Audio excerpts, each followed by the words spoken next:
During World War II, soldiers were often forced to sleep in open fields, dense forests or muddy marshlands, relying on whatever shelter they could improvise. Standard-issue tents were heavy, prone to tearing, and notoriously bad at shedding water in constant rain.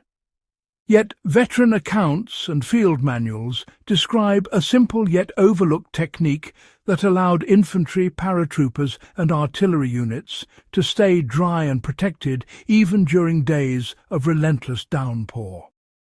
It wasn't complicated. It didn't require specialized gear.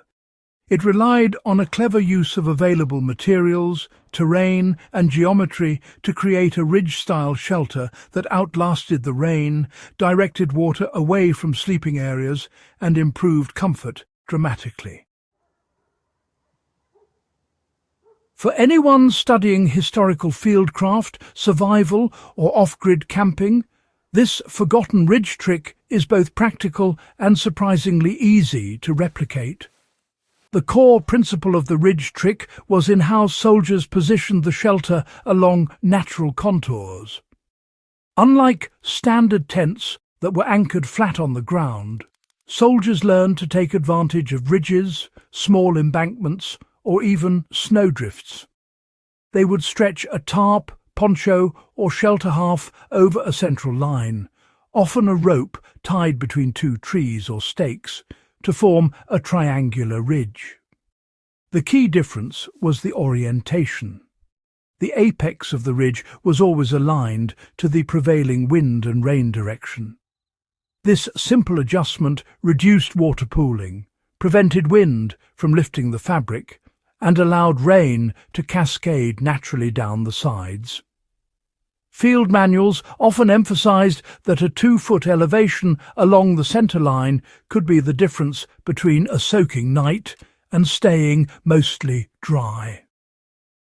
Modern campers can replicate this by finding a slight rise in the terrain, suspending their tarp along a taut line, and ensuring the edges slope far enough to let water run clear of sleeping areas. The effectiveness of this method increased with proper material tension and overlap. Soldiers discovered that a poorly stretched tarp would sag, creating pockets where water pooled and eventually dripped into the shelter. By keeping the ridgeline tight and adjusting the side edges to lay flush against the ground or vegetation, they created a stable, self-draining shelter. Overlapping layers of fabric were sometimes added at the ends or along seams, much like shingling on a roof, to prevent sideways, wind-driven rain from entering. These techniques were detailed in surviving Army notes, emphasizing precision in tensioning ropes and stakes. In practice today, you can use paracord or strong rope to maintain ridge tension and add natural barriers like branches or grass along the lower edges to direct water away from sleeping areas. Even without a modern tent, this ridge setup can outperform synthetic tents during prolonged rainfall. The soldiers also integrated ground insulation and drainage into the ridge design. World War II manuals repeatedly highlight that a raised sleeping platform drastically improved comfort and warmth.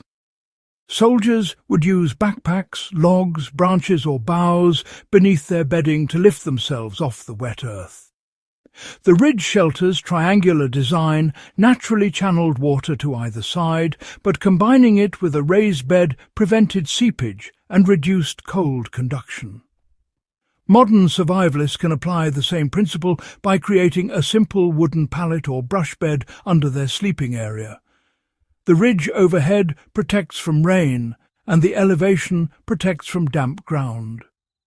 The method became even more reliable when adapted to wind conditions. Field notes and veteran interviews emphasized that the ridge line was never perpendicular to the prevailing wind. Soldiers would angle the shelter so that wind blew along the sides rather than directly into the front or back. This orientation minimized flapping and stress on the fabric, which in turn reduced tears. They sometimes anchored one side more heavily or tucked edges under rocks, logs, or sod to increase stability. The same logic applies today. By observing local wind patterns before setting up, campers can reduce stress on their shelter and maintain a dry interior, even during storms that would collapse standard pop-up tents. This ridge trick also improved ventilation without sacrificing dryness. Unlike enclosed tents that trap condensation, the open ridge style allowed air to circulate along the apex while rain ran down the sides.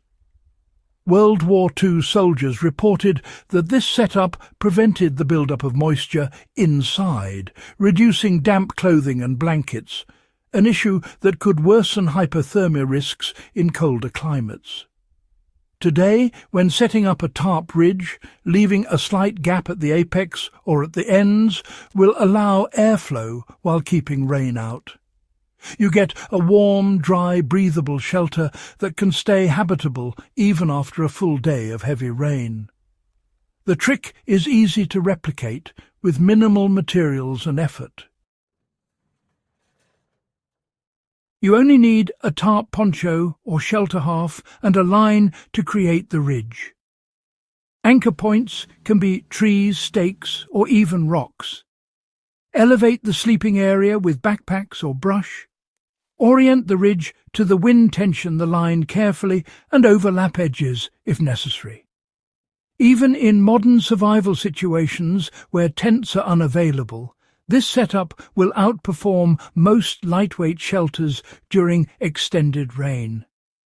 It's a method that blends geometry observation and a little forethought, the same approach soldiers relied on to survive days of wet weather in World War II.